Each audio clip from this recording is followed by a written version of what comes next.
I'm your Jesus-loving and potty host, L.A. Sprague. Welcome to Christians with Chronic Illnesses.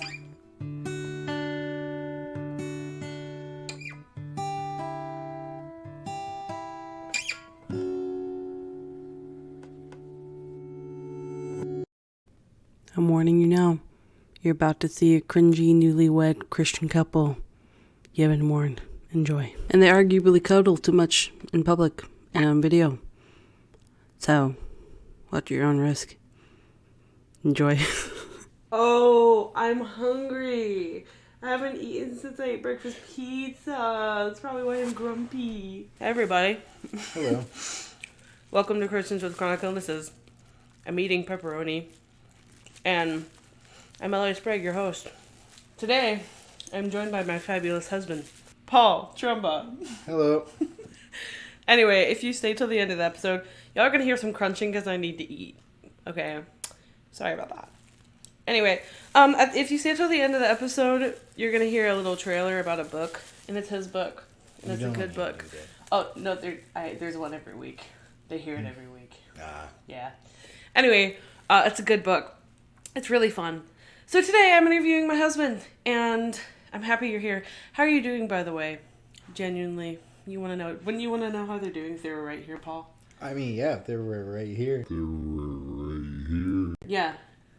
So I want to know, even though you're not right here. How are you doing? Let me know in the comments.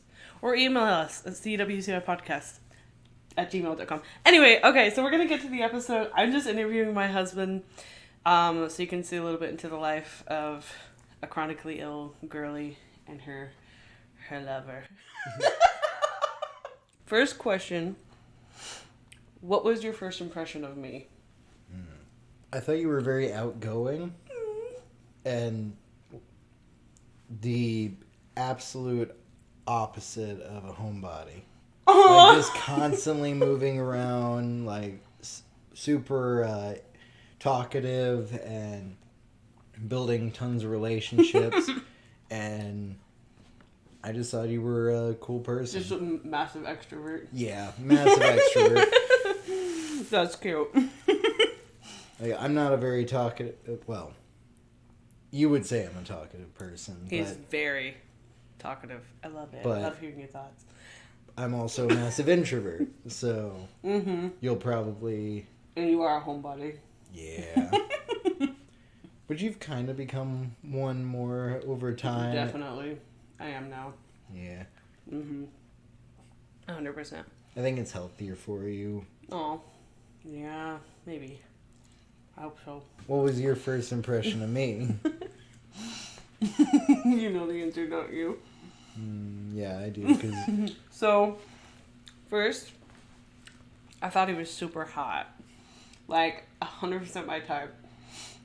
And you were exceedingly awkward. Yeah. Like, I was like, wow, he's really hot.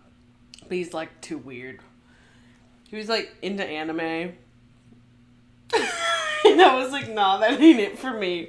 But now I watch anime, so how the turns have tabled. Yeah, just, you get one and next thing you know, you're in. You're watching, like, as many as you can.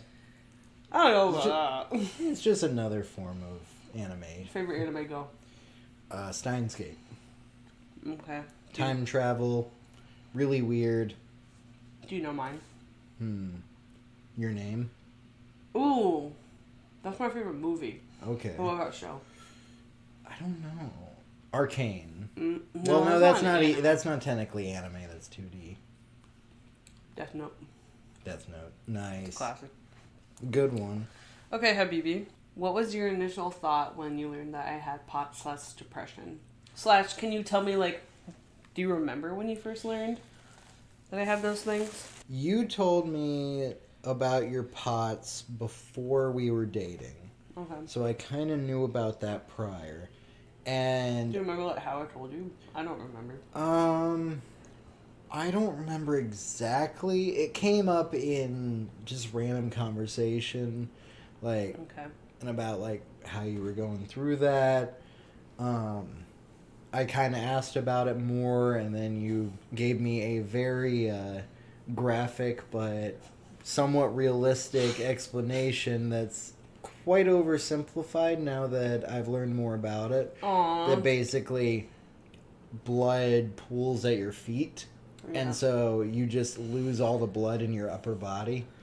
And you have to reset that. And I thought that was... That's it. Yeah, I thought, oh, well, that sounds like it could just straight up kill you. It can't. Spoiler, but... Yeah, well, like, if you lose all blood to your brain... It's just a lack of blood. I'm not going to completely lose it, probably. Yeah, well, in the explanation you had given whenever we were first discussing it... It sounded it severe. sounded way more severe. No! Aww. I mean, I can't die, thankfully. But, I yikes. Mean, you can. Just probably not from... That's so bad. I'm not immortal. As for depression, I've grown up around a lot of people who have suffered from depression, and have seen a lot of people work through that. And so finding out you had depression wasn't that problematic for me. Do you remember, like, where we were and how this happened? I remember how I remember. Do you remember? I remember we were dating at that time, and I don't exactly remember where we were when you told me, but I remember we had been dating for, like, at least a month and a half at this point. Can I jog your memory? Yeah. Alright, it wasn't a month and a half. It was our second date. I took you to a park near us, and then I remember we were doing, like, a Bible study together. And I wanted you to know early on, like, how, like, severe my depression, like, has been throughout my life, because it's, like, it's a chronic mental condition. Yeah. Like, and so I was like, okay, he might have to deal with this, and you have had to, throughout our marriage. And so I wanted to let you know just, like, right away so that you could decide if that's something that you could, like, put up with. And then it was also a little bit of, like, a litmus test for, like, how you responded, you know? Because if you, like, responded and were like, oh, like, depression is whatever, like, minimizing, then I would have been like, okay, never mind, red flag. But you were so accepting, and, like, you were not bothered. Every time I tell you anything about my health or my life or my thoughts, like, you're not bothered. Like, you know what I mean? Yeah, like, it's something you can't help. Like, when something goes wrong with your health, like, there are ways to prevent certain aspects of it, but if it's something that develops, it's not on you. It's on anything from genetics to your blood type, your history, to your trauma, whether physical or mental. It plays into the type of food you're eating, the environment you're in. There's so many different things that affect our health, and we can't control every aspect of that. So whenever something happens where you finally figure out, oh, hey, I have such and such, I need to start treating myself for such and such so that I can be healthier. Like, it's just another hard aspect of life that you have to deal with and work through. And it doesn't get aided by people, like, trying to solve it for you or trying to act like they know better. Yeah. That's bars. I'm glad you think so. It was. What? Sweet. Well, I'm glad it didn't bother you too much. What's something that you hear me say often or I repeat a lot? I think, like, to me specifically, you told me to listen to my body, like, a lot. Like, I think every single day I wake up, you're like, listen to your body. Do you know why? Why? Because you don't. You have a habit of pushing yourself. No. Yes. Anyway. You spent an hour and a half working on your podcast beyond what you should have because you were physically feeling potsy and needed to lay down the other day. But you weren't doing it until you were given permission from somebody else. They can't know. I'm kidding. They can know. I know, I'm kidding. So, yeah, I think you told me to listen to my body a lot. I think you told me that you love me no matter what. A lot. Like, whether it's faith whether it's mental health, whether it's physical health, Mm. like, you always assure me that no matter what, you love me, and that you're not leaving me. I've committed to you, and I intend to. You're so romantic. I warned you. Okay. What do you perceive as my strength as a spouse? I think your openness, like your willingness to have discussions and get into deeper topics rather than just brushing it off. Aww. Like when we have something that we need to discuss, whether it's something I want or something you want, or maybe it's something one of us needs, you are always willing to talk or push to talk about it so that we have good communication, that we're not misunderstanding each other, and trying to solve whatever it is needs to be solved. That's so sweet. What the heck? Thank you. What do you perceive as my strength as a spouse? You have a lot of them. You gotta name one. Just one. Oh, just one. Yeah, That's hard though, because you have so many. You, You do. Don't shake your head. I will shake my head. Okay. Gosh, you're like exceedingly loyal. Like, I don't even know. I have no fear of losing you except for you dying. You know what I mean? I have, like, no fear of you, like, walking out because you're tired of being the main moneymaker. I have no fear of you walking out for, obviously, like, cheating. I have no fear for you walking out because you're, like, tired of, like, trying to be my cheerleader and take care of me, being my caretaker. Like, no matter what, like... And even you've seen me go through and still are in, like, deep bouts of, like, deconstruction and depression. And, like, no matter what, you're, like, just stable. Like, you're really just chose, like, not, like, I'm staying right here. So I think you're very loyal. Thank you. No matter what. Yeah. That said, with the whole dying thing, you've probably been scared that I am gonna do something stupid that leads to my death quite a few times. Am I wrong? I don't know about that. I think I more so get scared every time you get, like, super sick over, like, stress. I think that's more so what scares me. Yeah, I gotta look into that. Yeah. Yeah. That's a bit concerning with how often it happens. Anyway. Okay. What do you find me struggling with the most? I mean, simplistic answer is your depression and POTS. But I think that you particularly have the hardest time whenever you want to get things done and you feel like you aren't being productive or can't be productive because your physical or mental health is limiting you to where you kind of have to stay laying down or in bed or whatever it might be, just to feel some semblance of being okay. And then you beat yourself up because you can't be productive or you can't do things, and it's hard for me to see because I don't want you to beat yourself up for something you can't control, but also you've been ingrained with this idea that you need to be productive in order to be worth something, and that's not your worth. Your worth comes from something much more that you can't control and have no say over. Thank you. You're very sweet. Yeah, so like shame, kind of. Like Yeah, you're dealing saying. with the shame of it. Yeah, that's fair.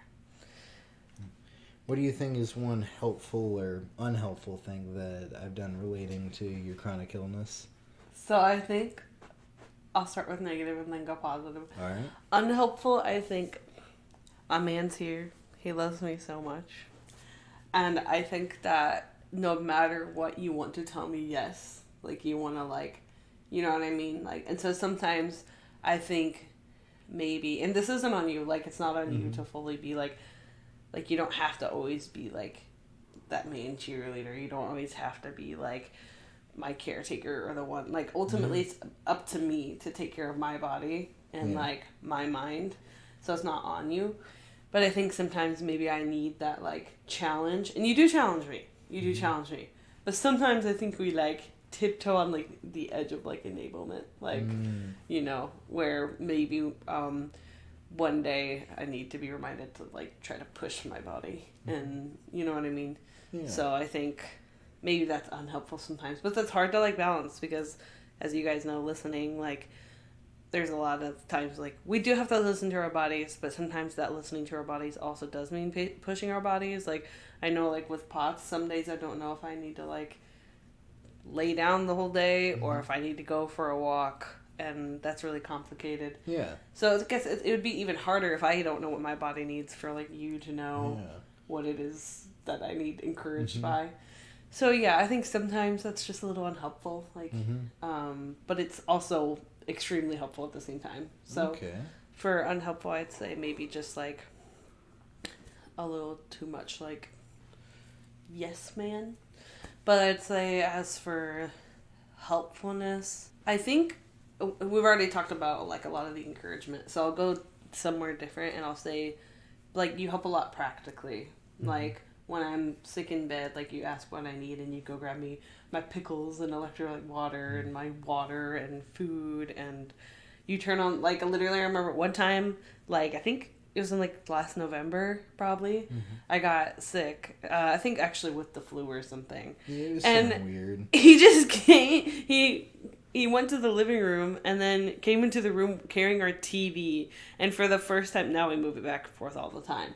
But at the point, we hadn't done that yet. And he just brought the TV from the living room into the bedroom, like, set it up, pulled it close to the bed, gave me the remote, set up literally, like, the PlayStation and stuff so I had something to do. And I didn't ask him to do that. Like, you just did that out of, like, creativity and love for me.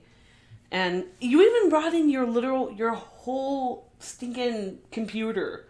Like, your whole, what is that called? The PC. Yeah, the big box thing. You literally brought that in and connected that so I would have something to do. So I think you're really, really good at, like, practical skills and knowing, like, what I need.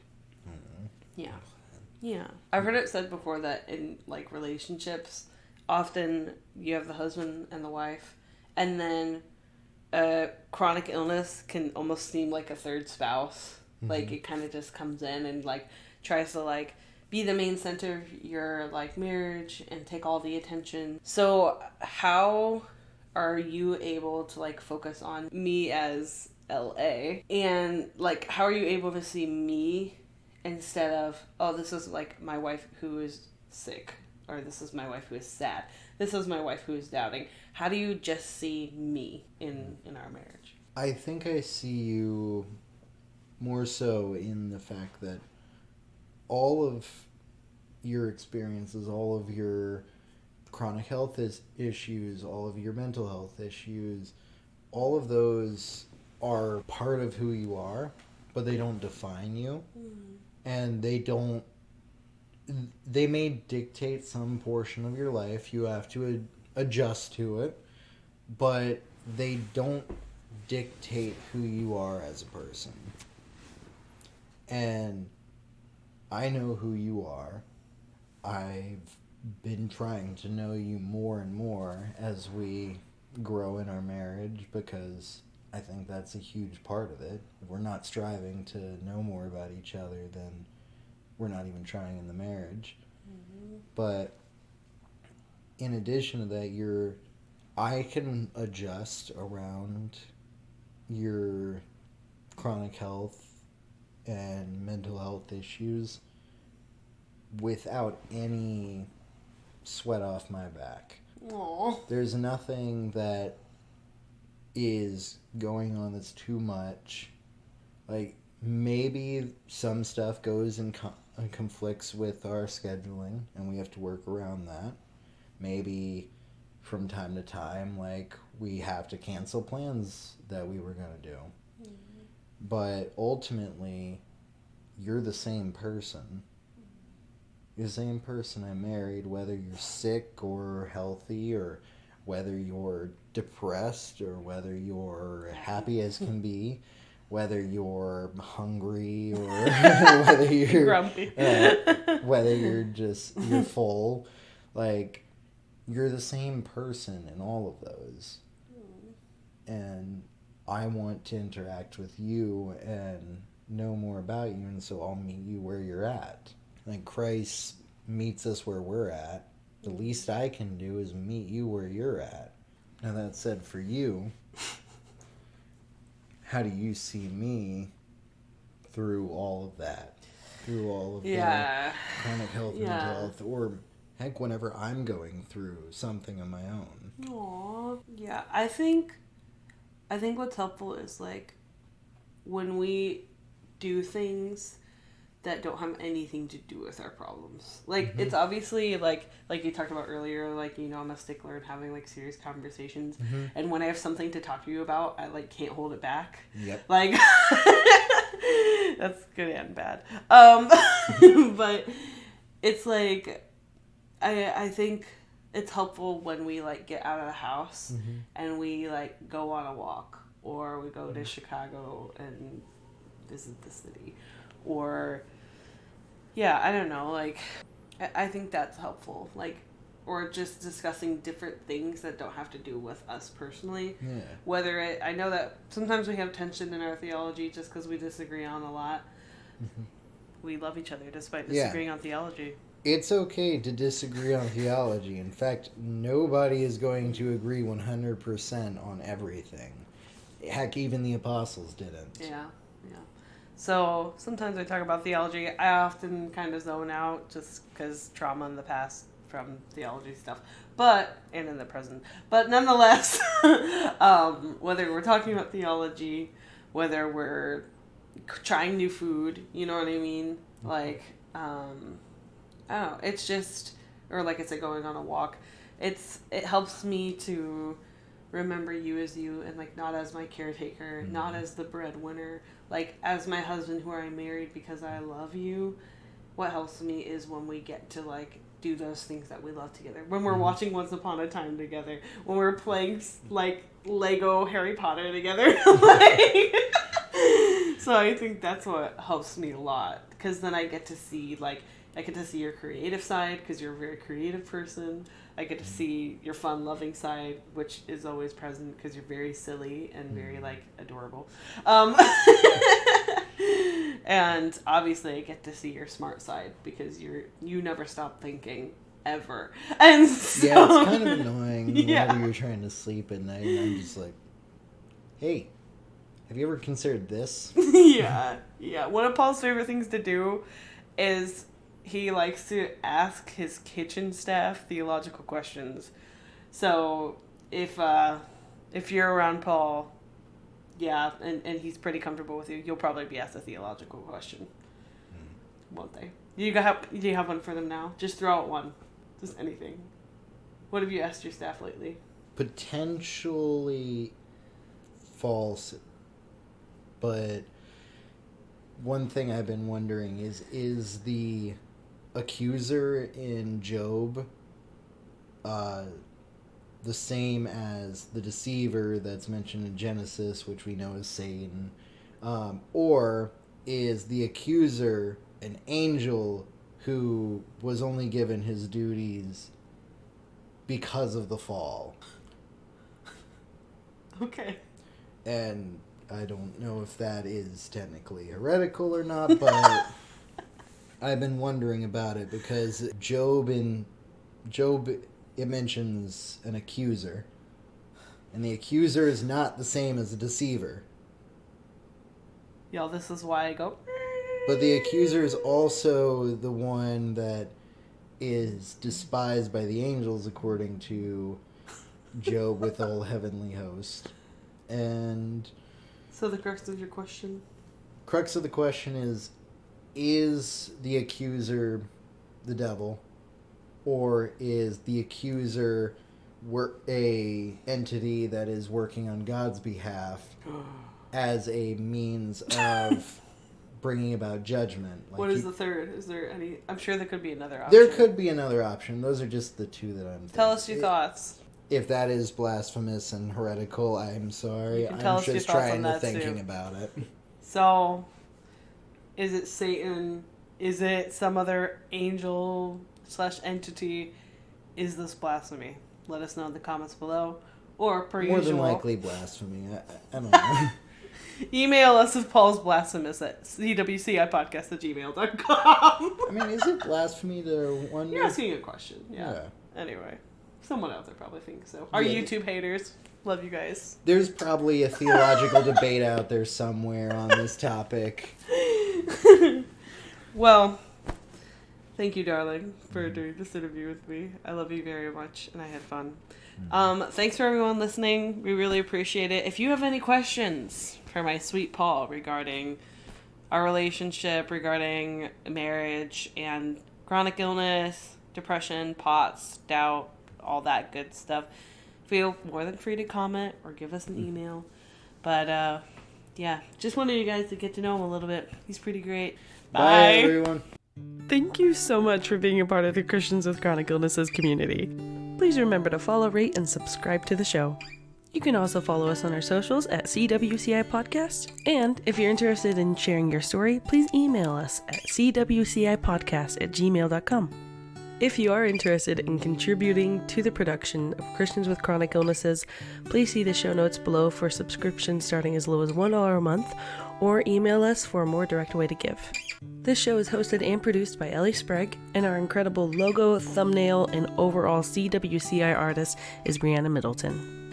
This show is intended for entertainment and encouragement purposes only. Please talk to your doctor before trying anything you hear on this show. Until next Monday.